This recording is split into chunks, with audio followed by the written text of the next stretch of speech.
So we are recording the session called Pathways to Careers in Journalism and Broadcasting. Thank you all for joining us. I'm going to go ahead and turn it right over to Jason, who is our special guest for today. He is a reporter with News Channel 5. He has been here in Nashville since 2011 or 2012. He's a graduate from the University of Missouri and has done some phenomenal work in the space of journalism, broadcasting, and reporting. There are a few of his accolades listed here on the screen, but Jason will surely tell us more about his career path, trajectory, where he is at now, some storytelling techniques for you who are interested in this career field. And then we'll also have an opportunity where you can ask questions and he will answer them for you.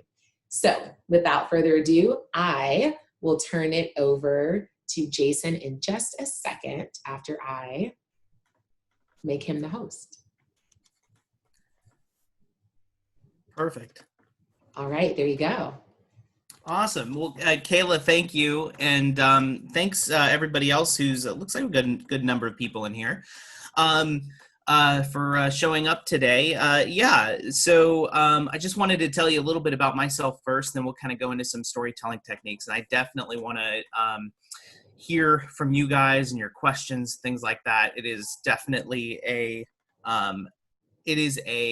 very interesting time, to say the least, to be a journalist.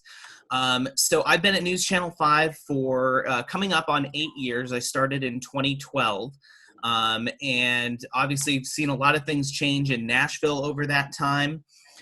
Before that, I was a reporter at the NBC affiliate in Anchorage, Alaska. And I actually started 3 weeks before Sarah Palin was announced as the vice presidential nominee with John McCain. So a huge amount of interest started kind of sweeping into Alaska back then. It has been a wild ride, to say the least. And, that's just one of the things I really enjoy about journalism, about being a reporter, is you're there witnessing things for other people who can't, and telling people's stories. And we're seeing a lot of that even if you just flip on the news even today, just through COVID and the unrest and protests that are happening because of the Minneapolis shooting. It is something that is vital and it is important. So I'm really glad that you guys are here today, and just wanted to tell you a little bit just kind of about some of the skills that I use that hopefully you guys can impart in whatever you do, but just something a little more about what I specifically do as a reporter. So I will, let's see, I'm going to try screen sharing here. All these fancy techniques I haven't really gotten a good chance to use yet. Let me see here. This is what I think we want. Show computer sound. Yes. Okay. So let's start here from the beginning here. I wanted to show you two versions of a story. This is a story that we produced just a couple weeks ago. And I'm going to show you two different versions of it. This first one is the one that we actually produced and aired for News Channel 5. I incorporated a couple storytelling techniques that we'll talk about afterwards. The second one that I'm going to show you did not air. I put it together basically as an exercise for this presentation to kind of show you what that same story might look like without those storytelling techniques put into it. So I just want to make it clear. The second one didn't air. It didn't go anywhere. You guys are the only ones that are seeing it. The first is the one that aired. I just want you to pay attention to, well, you know what? I'll just play the video first, and then we can kind of talk about it. So here's the first video. Let me know in the chat also if you guys can't hear it, but you should be hearing my computer audio. Here we go. These days inside our hospitals, the high anxiety is matched only by the urgency. Not all cases of COVID-19 are beaten. On this day, the staff at TriStar Summit is saying goodbye to one of its patients. Glenn Harla from Mount Juliet lived on a ventilator for 3 weeks at 66 years old.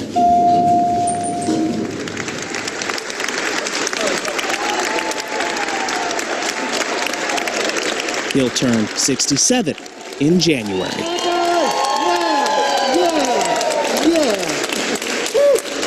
Glenn crushed COVID. After weeks of treatment and vital signs, there was perhaps no sign as vital as this one.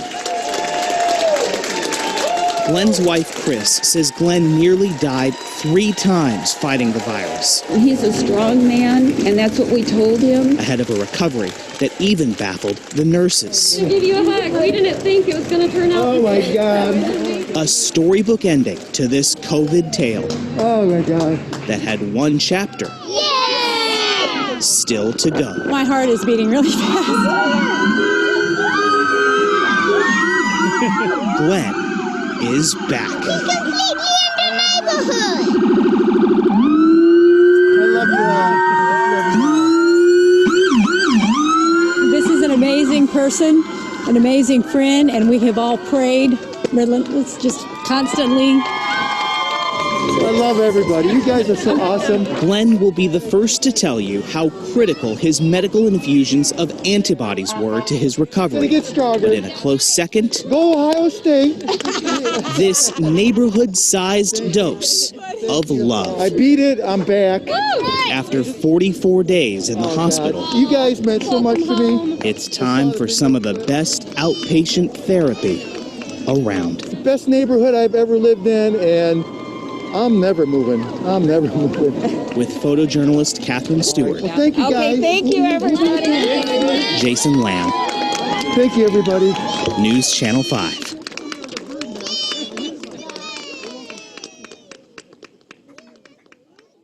Okay, so let me see if I can get this back here. What I want you to do now is kind of remember how you're feeling about that story. Just the emotions, any emotions you may have, the feeling that you have about that story, about seeing that. And I want you to try to see if you feel differently after this second story. It's the same assignment, same story. I just wrote it differently without the storytelling techniques that we'll talk about. So here's the second version.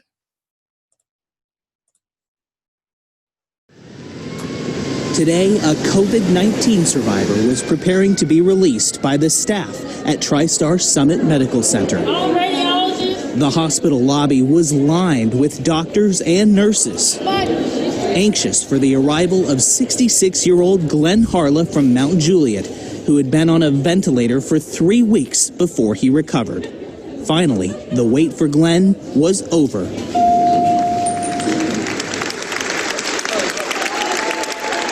After emerging from the elevator, Glenn cheered for the doctors and nurses who took care of him. Then, in a sign of strength, he gave a thumbs up to the crowd. Glenn's wife, Chris, says COVID-19 nearly claimed Glenn's life 3 times while fighting the disease in the hospital. He's a strong man, and that's what we told him. The nurses at the hospital said they didn't think he would make it. To give you a hug. We didn't think it was going to turn out. Oh my God. But Glenn's day wasn't over yet. Oh my God. As he got into his car at the hospital, he was about to be welcomed home by dozens of his neighbors. I love you all. Several neighbors reflected on what it meant to have Glenn back. This is an amazing person, an amazing friend, and we have all prayed relentless, just constantly. I love everybody. You guys are so awesome. Glenn was delighted to get the opportunity to see everyone, people he hadn't seen in 44 days. I beat it. I'm back. And it's safe to say his time with his neighbors won't be ending anytime soon. Thank you guys. Okay, thank you, everybody. Jason Lamb, News Channel 5. Okay, so you guys feel free to chime in here. Well, first of all, I'll say this. There's nothing wrong with that second story. In fact, I'm not going to get fired for that second story. Oh, yeah, I'm not going to get fired for that second story. There's nothing wrong about that story. In fact, there's a lot that's good about it. The photography was great. You know, we got to hear a lot from the neighbors and a lot of the people and the joy. But was there and a story like that, honestly, would be in newscasts all across the country. And it was, you know, stories that are written that way. But was there any way that the first story made you feel that maybe the second story didn't?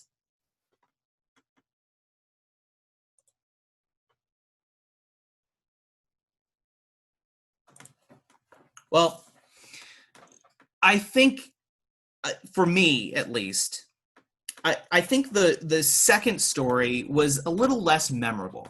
It had a lot of the same stuff in it, but it wasn't as memorable because one of the things that we're doing in the second story is just kind of repeating what we're already seeing on the screen. You know, I hope at least that first story made you connect with the people in it a little bit more than the second one.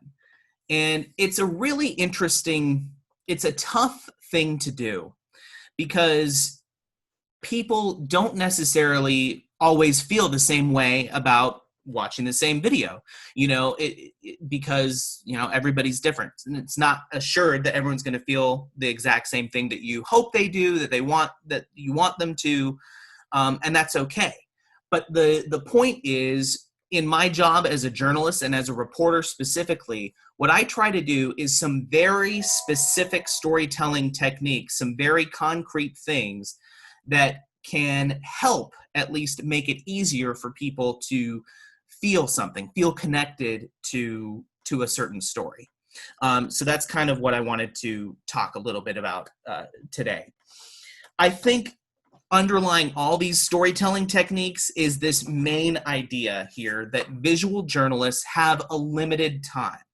They have a limited time in the newscast. They have a limited time with the viewer's attention. Like if you don't engage them, and they might, you know, keep scrolling past on Facebook or turn the TV off. So with that limited time, we want to make sure that we use it in the best possible way to make connections with viewers, make the story memorable so they maybe understand a little bit more of the story. So I'll talk about just two quick techniques. And if you guys do have any questions in the middle of this, feel free to, you know, just interrupt me and chime in. That's absolutely fine. So the first thing I wanted to talk about was finding the focus of the story, the focus out of the assignment. So what's the focus of this story? And a couple things to keep in mind, or that I keep in mind when I write these stories, is that the focus has to be narrow enough so that you can go really deep into it. There's a lot of things that we're not talking about in this story. We're not talking about how Glenn got COVID. We're not talking about the specifics of each of his struggles and how specifically he almost died 3 times in the hospital. We're not talking about those things because that's not our specific focus. That wasn't the focus that I said that we needed to go in on. So we could focus more on the reactions of, his friends and family back in the neighborhood at the hospital. I think it's also important to understand what the focus isn't. So the focus in this story is not COVID-19 survivor is released from the hospital. That's the assignment. So that's what our assignment desk gave us that day was, hey, we got this person being released from the hospital, go cover it. And that's important. That's the who, what, where, when, and why of this assignment. And all those things do need to be in the story, but that's not the focus. The focus is when you're there, when I'm there shooting this, with my photographer who's shooting this, I'm asking myself, what is this story really about? What is this story really about? Beyond that who, what, where, when, and why, is there something deeper going on here than just, COVID-19 survivor released from the hospital? And so I think what struck me when I was there was that this is really a story about the support that he received from his wife to all the doctors and nurses that were there at the hospital. And then certainly the support from all his neighbors at home. So I said to myself, I said, the focus of this story, I think, is support from important people helped at least in some way, helped Glenn recover, at least mentally, spiritually, whatever. You know, we talk about the medical side of it. We mentioned that too, but this is really about how the support of these neighbors and community members came out to support him. And so that finding the focus of the story is important, because that's something that I'm doing while I'm at the scene of whatever story I'm at. And then before I even write anything, I know what my focus is going to be. And so every single thing in the story that I write in some way relates back to the focus. That helps keeping the story, again, a narrow focus, so you can tell more about that one thing and hopefully connect with more people. So another big storytelling technique I used here is what I call writing outside the screen. I don't say what we can see already on the screen. You know, that's kind of what I was trying to do in that second version that you watched. You know, as he comes out of the elevator, I say he's coming out of the elevator. As he's giving the thumbs up, I say he's giving the thumbs up. And that goes back to that respect for, we have a limited amount of time to tell this story. So why waste my time? If you as a viewer can already see these things happening on screen, why waste them, saying exactly what you can see on the screen already? Just going back to that limited time. Anyone can write what we see on the screen, but what that does is it just creates sort of a passive viewing, right? You're not really engaged because it's just kind of repetitive, it's kind of redundant. Anybody can write what they see on the screen, but good stories create opportunities for you as the viewer to make those discoveries yourself. So what were some examples of how we did that in this story? Well, first at the beginning, it goes to the very question of, did Glenn Harlow win his battle with COVID-19? In the story that we aired, I kind of wrote it in a way where you don't know whether he did. We showed the tension and the suspense inside the emergency room, in the hospital lobby. But what we don't know is whether he won or lost. And it's only later in the story that I kind of saved as a surprise. Yeah, he beat this disease. I did that because, a lot of times if you're going to the hospital with COVID-19, a lot of family members and friends don't know if their loved one is going to survive. So I wanted to incorporate a little sort of tension and suspense in the story that way, by not giving it away right off the bat, like I did in the second story. Hey, this is a story about someone who survived COVID-19. I wanted to save that sort of as a surprise later on. And that leads right into the reveal. That's what allowed me to make that reveal later on. Basically, saying he was in the respirator for so long. When he was admitted, he's age 66. And then what I did as a writer, instead of saying, and then it's time for him to come out and make his big reveal, I kind of stepped back a little bit and let the video do the talking. You see the elevator open, you see him come out, you realize he's beat it, he's made it, and then all I say at the end is he'll turn 67 in January. So it's not saying what you're seeing on TV, it's just reinforcing, in case there's any doubt of what you're looking at. My line just kind of reinforces, hey, he's beat this disease and he's going to be okay. The thumbs up line, in the second version that didn't air, I said, and he comes up and in a sign of strength, he gives a thumbs up to the crowd. Well, again, why would I waste my time saying that when you can see that in the video? Instead, I was able to kind of go back to the original focus, use some writing that goes back to the original focus of the importance of his mood and the neighbors and doctors and nurses, and say, instead of he gave a thumbs up to the crowd, say, after weeks of treatment and vital signs, there was perhaps no sign as vital as this one. And I won't bore you with like these boring like rhetorical devices, but I actually was able to incorporate a rhetorical device that we all learned back in like English class. It's called chiasmus, where you kind of switch the order of the words. It's just something that makes the writing sound better. It makes the line sound better to the ear. So I was able to incorporate those kinds of things rather than just simply saying, what you're seeing on the screen. The transition, you as a viewer get to discover where Glenn was headed next. In that second version of the story, I said, and as he was getting in his car, he was getting ready to be surprised by all his neighbors. In the version that aired, why should I waste my time saying that when I can let you as the viewer make that discovery yourself with hearing those kids scream and hearing the joy from all the neighbors. Again, it's all about allowing you guys as viewers to make those discoveries yourself, so you're more engaged in the story. You have a higher chance of coming away with some emotion or feeling something about it. And then at the very end, I was, instead of saying, he's very happy to be back with his neighbors, and it looks like his time with his neighbors won't end anytime soon. It's very obvious. You can see that on the screen. You can hear that with the interactions he's having with his neighbors. So I don't need to say something as simple as that.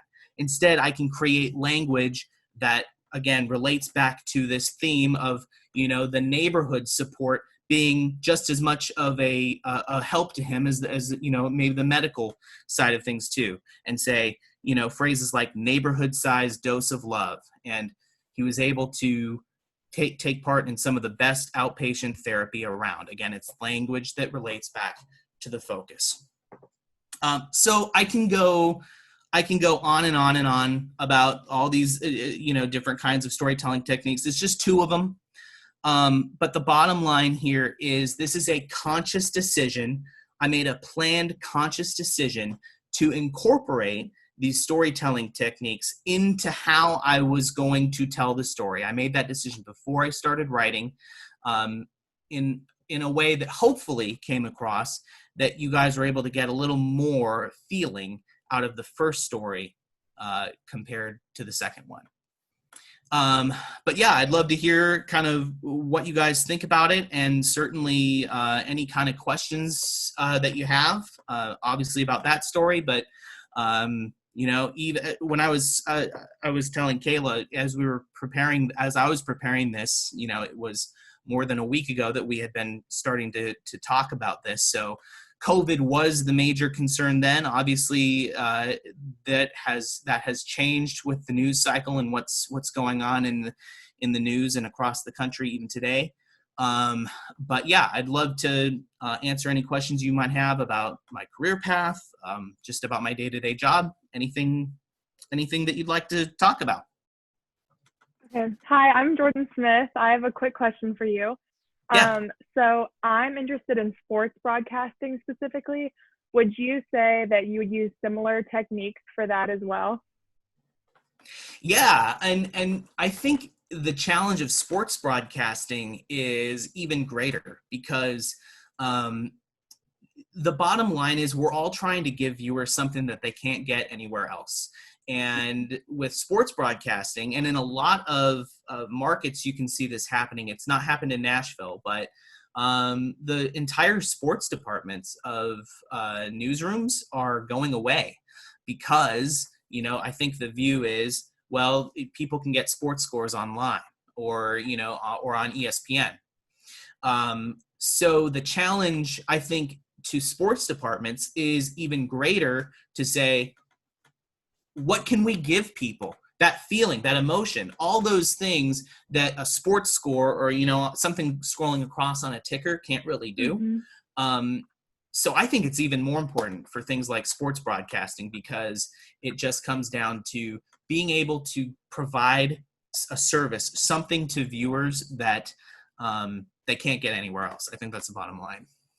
Okay, thank you. And then I have one more question, and then Yeah. I'll turn it over to someone else. So is there anything that you wish that you did differently in your college career to prep for your current career?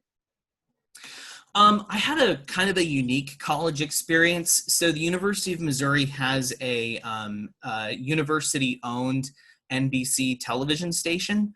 And so part of the curriculum would be to go out there into the station and be you would be essentially doing what I do every single day, but you'd be doing it for credit. And it would be, you know, on air, going out, interviewing people. At that time, I actually shot my own video and edited my own video also. I did everything by myself.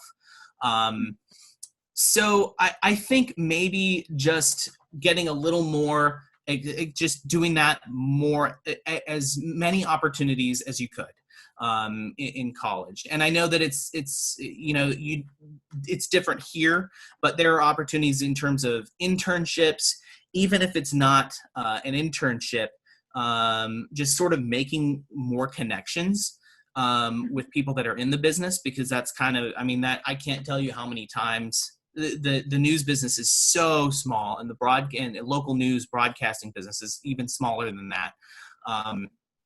It's, you know, just how many jobs are created and given out and given out and achieved because of this is someone who said, hey, I know this person might be the best fit for this job, and, you know, walked their link, I guess it's a link now, it used to be a DVD, directly into the news director's office and said, hey, you should look at this person. I think they'd be a great fit here.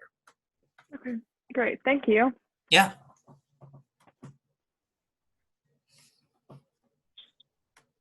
Hi, I have a few questions too.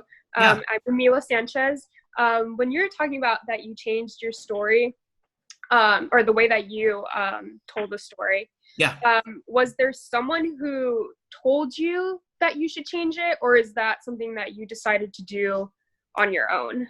No, I mean, that's largely something that is done on my own. I think our news managers at News Channel 5, obviously, I mean, they love that kind of storytelling, but they're not going to force, you know, all the reporters. You have to do things this way.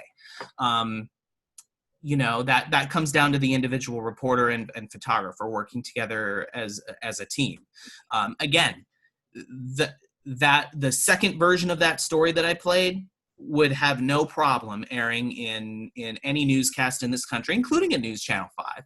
But it's just the personal initiative to kind of go beyond that, go beyond the who, what, where, when, and why, try for something deeper, and you know, hopefully succeed in doing that, just by letting the emotions of the story come through and not just this is what happened today, you know, which is important. I hope that you guys understand also that, I mean, you have to include the who, what, where, when, and why. That's important, but it's just going beyond that and not just telling that part. Okay, thank you. And then my other question was that when you go to edit the story together, is that something that you and your photojournalist do together, or does the station have an editor that does it for you? So that is the vast majority of the time. It is, we are paired up as a team. COVID-19 has really kind of thrown a wrench into all this, because typically we would be, you know, both at the station. We'd be driving out in the station car that is assigned to the photographer. So I'd be with the photographer, and we could be talking about, okay, well, this is what's happening. This is kind of the angles that we could do. And then we go shoot the story, come back. I would write the story, and then the editing largely would be done. I mean, yeah, it completely would be done by the photographer.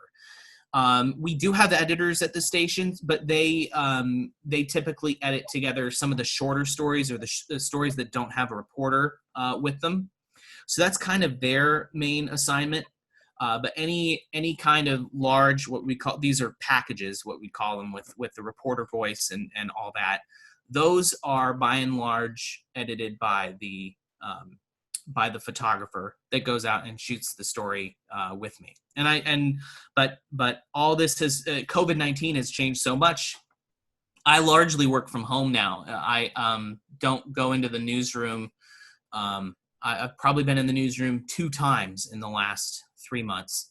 The photographer we work with, so now we drive separate cars. I drive my own personal car and just get reimbursed. So we'll meet as assignments together, stay 6 feet apart. But yeah, it's been a big change technologically from how we usually would be doing this. But I think we're doing okay. Yeah. Okay, and I have one last question. I'm really sorry. No. But let's say that you have the focus of the story, but you can't find images or videos that go with the focus. What would you do in that case? So I think that's a great question, because at the bottom line, at the end of the day, everything sort of relates to what video or pictures you do have. So Okay. if you know you're not going to have those pictures, or you think it's a high likelihood that you might not have the pictures or video, then your focus kind of has to change to accommodate that. It's sort of a real world, constraint, because the last thing you want to do, and this happens sometimes, it's not a great thing to have happen, but the reporter will write a script, and the photographer will get the script and say, what do you want me to cover this? What do you want me to cover your sentence here, your track? What do you want me to cover your track with? We don't have video of this. And so that's a problem that some reporters can fall into. I think that just kind of emphasizes the need to constantly be talking with your photojournalist, your editor that you're working with, develop that teamwork so that you're not kind of screwing your photographer by saying, all right, here's my script, my job's done, and good luck. There's been a lot of times where Catherine Stewart is a photojournalist that I work with quite a bit, where during COVID especially, we are being assigned more to just one photographer. Usually we'd work with a bunch. We're being assigned to one just to sort of limit the possibility of if someone gets sick or something like that. But there have been times where I've given her a script and she'll say, hey, could you change this part of the word or change this line just to better match with the video that we have? And I'll say, yeah, sure, absolutely. I'll send her another track, another voice clip. But that's kind of what it is. It's sort of a teamwork situation to where you have to know as a writer what your video is going to be. And if you don't have the video to support it, you can't really write it. Gotcha. Thank you. Yeah. I had a question too. Yeah. How important do you think it is? Like, I'm a senior right now, and I guess as an athlete, haven't really had much experience getting internships because it's been busy. How important do you think it is to start in a smaller market compared to start off campus or off camera in a bigger market? So, yeah, that's a great question, because there's different sort of career paths or job tracks, and where you can get that first job out of college largely depends on what that track is. I would say, as a general rule, especially once you get up into a larger market like Nashville, it's pretty rare, if not non-existent, for, say, a off-camera producer to make the jump in that market to being on camera. Now, we've definitely had examples of producers who, someone, say, graduated from college, got a job at News Channel 5 as a producer. In fact, this is Chris Davis. We just hired him as a reporter a couple months ago. He went to MTSU, but he graduated. He got a job instantly at News Channel 5, but it was as a morning show producer. So he was coming in at midnight and working through till 7 a.m. Off camera. Then he left to get an on-camera job. His first market was it's Huntsville, Alabama. So he was on camera there. Then he went to St. Louis as a reporter there, and then we just hired him as a reporter here. So what I would say is, if you want to be a reporter, anchor, anything that's like basically on camera, you will eventually have to work in a smaller market. But, you know, I mean, that can be a period of 2 or 3 years. If you are interested in more of the producing side of things, kind of being in control of sections of newscasts and writing and things like that, then your opportunities sort of open up a little bit more.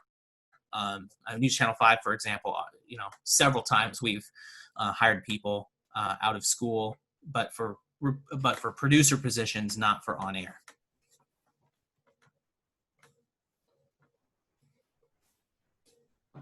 Thank you. Yeah.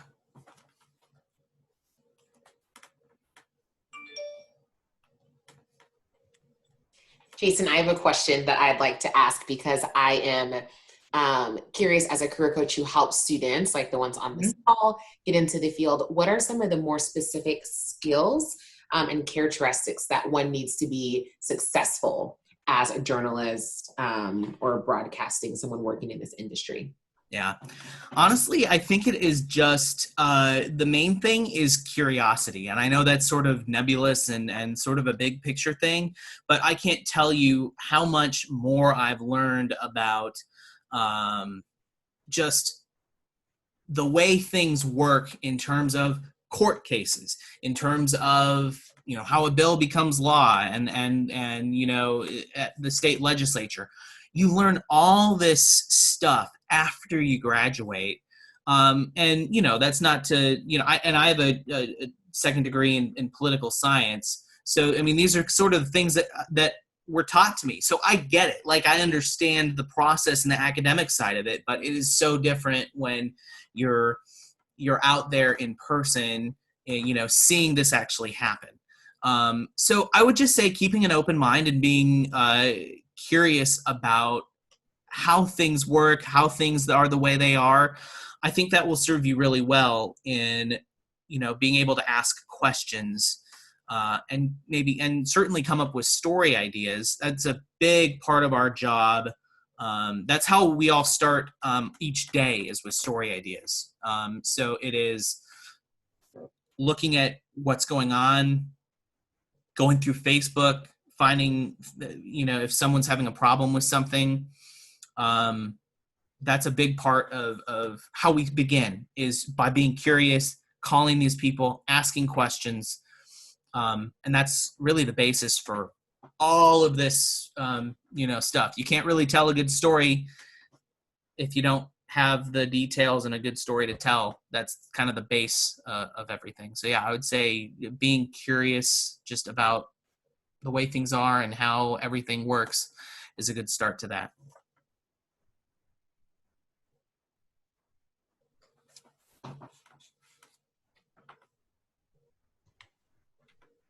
I have one more question Yeah. I'm curious about, and it's really just about your challenges. So we know that not every job is glorious all the time, but what are some of the challenges that you face?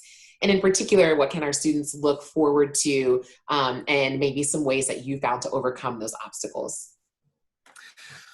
So I think, the perpetual challenge, I think, for visual journalists and television journalists is the deadline. We all want to be able to tell the best story that we can, but at the end of the day, you know, I work the night shift, so my hours are basically 1:30 till 10:30 p.m. COVID's kind of like shifted all that around a little bit, but bottom line is, at the end of the day, at 10 o'clock, I have to have a story on the air. So I think, you know, that's definitely one of the challenges. I think in particular, we can be dealing with sometimes politicians, sometimes PR folks who aren't aware of those challenges, or, you know, not really understanding of them. That's definitely a challenge. I think when you have a PR representative that's specifically trying to, maybe not give you answers or hide stuff from you. That's stuff that we have to deal with. And I think, overcoming all that, it really comes down to, it's another sort of journalistic principle, and it's just transparency. It's just saying, we reached out to CSX Railroad or whoever else, the senator's office, for comment at this time, and they only sent us back this, or they only said this by the time that 10 o'clock runs around. If they give us something after the fact, then we'll update it in our newscasts that follow. We'll certainly update it online. But yeah, I would say that that's sort of the day-to-day challenge. I think largely now, I will say that it's getting harder to do our jobs in some aspects, because I have never seen more examples of people emailing us and commenting to us. Things like fake news, and things like that. Those just aren't claims that we've had to deal with in the past. And, unfortunately, I find the most people that say those claims, it's just an instance of, well, they're kind of in a social media echo chamber, kind of one of those things. So that's kind of a bigger picture thing, though. There's not really too much we can do about it other than keep on doing our jobs, keep on asking questions, and being transparent with our viewers in what we're doing.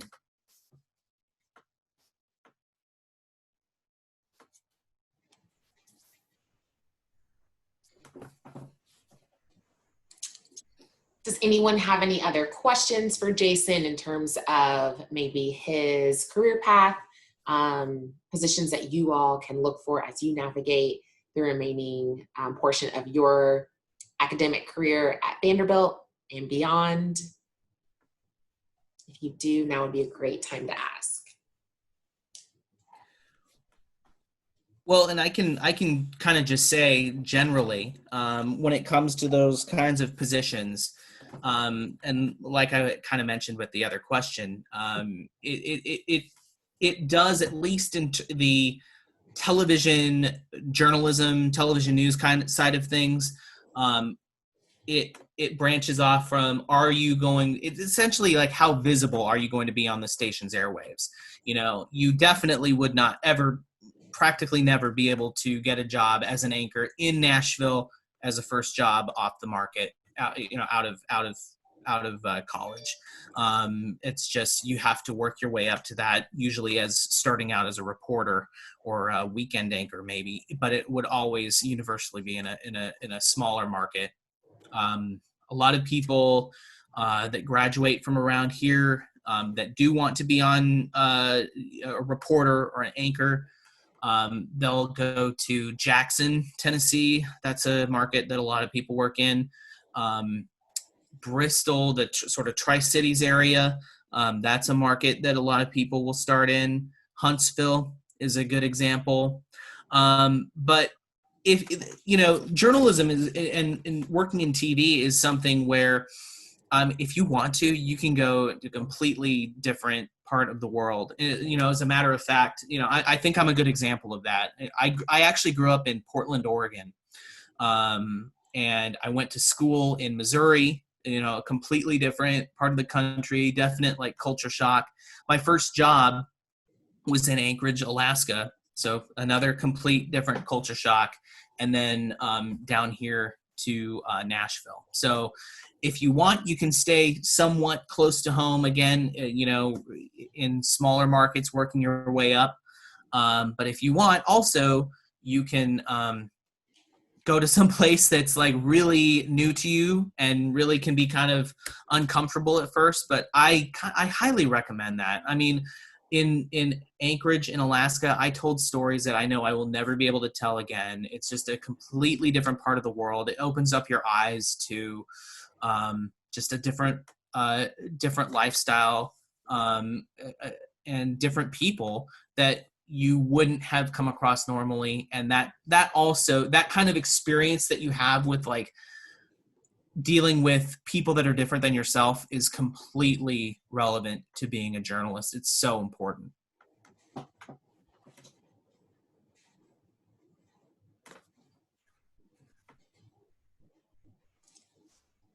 Thanks, Jason. I am going to go ahead and conclude our session. I know that myself and all the rest of our career coaches at Vanderbilt are available for you in terms of if you want to ask questions. This recording, we do plan to share on Doorways so that you can access that through our homepage. Jason, are you available if students have follow-up questions, maybe by email? Yeah, absolutely. And I'm sorry I didn't put it on my slide or anything like that. So my email is Jason, JASON .lamb, LAMB @newschannel, then the number 5.com. So jason.lamb @newschannel5.com. I'm also on Twitter at JasonLambNC5.